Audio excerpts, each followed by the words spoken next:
నమస్తే SR7 TV news కి స్వాగతం.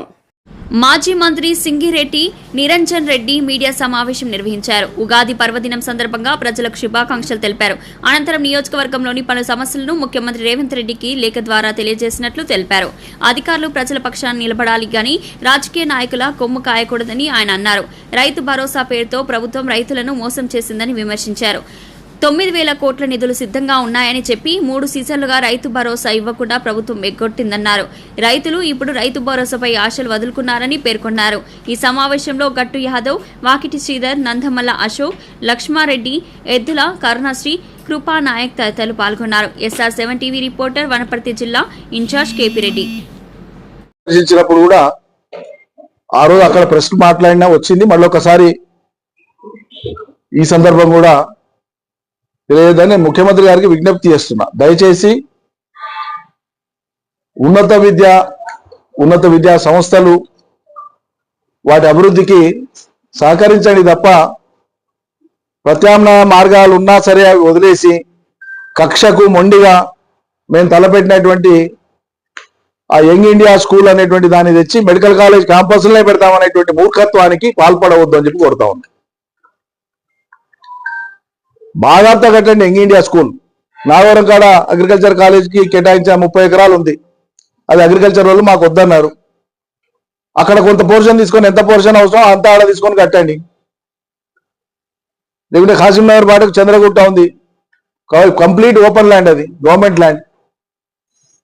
ఇంకా మీరు అన్వేషిస్తే ప్రభుత్వ భూములు మున్సిపల్ లిమిట్లోనే చాలా ఉన్నాయి. అక్కడ కట్టకుండా వెతకకుండా చూడకుండా ఉన్న దాంట్లోనే కడతామంట. కలెక్టర్ గారిని కూడా కలిసి ముందు చెప్పిన ప్రభుత్వానికి ఆయన నివేదిస్తా సార్ అన్నాడు. కానీ వాళ్ళ పనులు వాళ్ళు చేసుకుంటూ పోతున్నారు. ఆయన మాట్లాడుకుంటూ ఒక మాట అన్నాడు, ఇది ఎడ్యుకేషన్ కోసమే కదా సార్, స్కూల్ కూడా అకాడమిక్ పర్పసే కదా, విద్యా సంస్థల పర్పసే కదా. నేను చెప్పినాను మెడికల్ క్యాంపస్ వేరు. మెడికల్ క్యాంపస్ అనేటువంటిది 50 ఎకరాలు మేము ముందు చూస్తూ ఎందుకు కేటాయించినామంటే అప్పుడు ఉండేటువంటి డైరెక్టర్ మెడికల్ ఎడ్యుకేషన్ వాళ్ళు, అప్పుడున్న principal secretary medical and health వాళ్ళు సజెస్ట్ చేసినారు. ఏమని? మనం పునాదులు బలం చేస్తున్నాం, దేశానికి ఆదర్శంగా ఉండాలి, తర్వాత స్థలాల సమస్య వస్తుంది. ఈ మెడికల్ హెల్త్ క్యాంపస్ అంతా ఒకటే పెద్దగా ఉండడం మూలంగా ఇంకో 100 ఏళ్లకైనా సమస్య రాకుండా ఉండాలంటే ఒక 50 ఎకరాలు ఉండాలి. దాంట్లో నర్సింగ్ కానీ, ఇప్పుడు మెడికల్ అండ్ నర్సింగ్ వచ్చింది, ఫార్మసీ కూడా వస్తుంది. దీంతో పాటు పోస్ట్ గ్రాడ్యుయేషన్ కోర్సులు వస్తాయి, సూపర్ స్పెషాలిటీస్ వస్తాయి. ఈ మొత్తం ప్రాసెస్ లో అక్కడ జరిగే పరీక్షలు కానీ, అటాప్సీ సెంటర్ పోస్ట్ మార్టమ్స్ కానీ, అనాటమీలో శవాలను పిల్లలకు కట్ చేసి చూపించడం రకరకాలు ఉంటాయి. తర్వాత డిస్పోజల్ ఆఫ్ మెడికల్ వేస్ట్ అంటారు. ఆసుపత్రి కూడా అక్కడే వస్తుంది కదా, పెద్ద ఆసుపత్రి. కాబట్టి ఈ ఆసుపత్రి నుంచి వచ్చేటువంటి మెడికల్ వేస్ట్లు వీటన్నింటినీ కూడా ప్రాసెస్ చేసి డిస్పోజ్ చేయడానికి, వాటన్నింటిని కూడా ప్రాసెస్ చేసి డిస్పోజ్ చేయడానికి ఒక పద్ధతి ఉంటుంది. ఆ పద్ధతి పాటించే పరిసరాలలో చిన్నపిల్లలకు అది ఎక్స్పోజ్ కావద్దు అని ఉంది. ఏది medical council of India norms లో ఉంది అది. ఈ కాలంలో కూడా నేను చెప్పిన,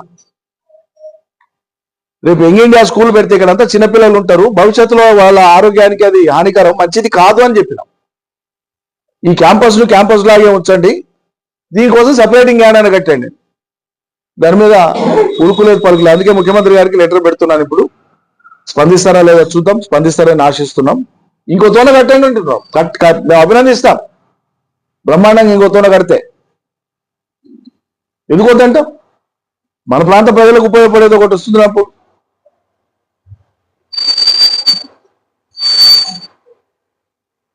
ఇక అక్కడే కట్టాలంటే నేను మాట అనేసిన, ఇక రేపు ఏదో అంగన్వాడీ లేకుంటే ప్రైమరీ స్కూల్ బిల్డింగ్ జాగా దొరకలేదని కలెక్టరేట్ వచ్చి కడతాం, ఎస్పాబ్స్ కాడ కూడా దొరుకుతాం, అది కూడా సర్కారు స్థలం అంటే ఎట్లా అంగీకరిద్దామా అని చెప్పిన. ఏమంటారు? అధికారులు నవ్వుతారు. ఏం జవాబు ఉంటుంది దానికి? మిమ్మల్ని కూడా అడుగుతున్నా. ఒక్కో దానికి ఒక పర్పస్ కోసం కేటాయించుకొని ఉంటాం. ఇంకేదో కట్టాలనుకున్నా కూడా తీసుకొచ్చి మేము ఇక్కడ పెడతామంటే దానికి ఏమన్నా తర్కం ఉంటుందా? అనాలోచితమే కాదు, మూర్ఖత్వం అంటారు కదా దాన్ని. ఇంకో ప్రయత్నం చేసి ఇంకో తోన కట్టే ప్రయత్నం చేయాలి. ఉన్నదాంట్లోనే పోయిన ఇరికిస్తా అంటే ఎట్లా?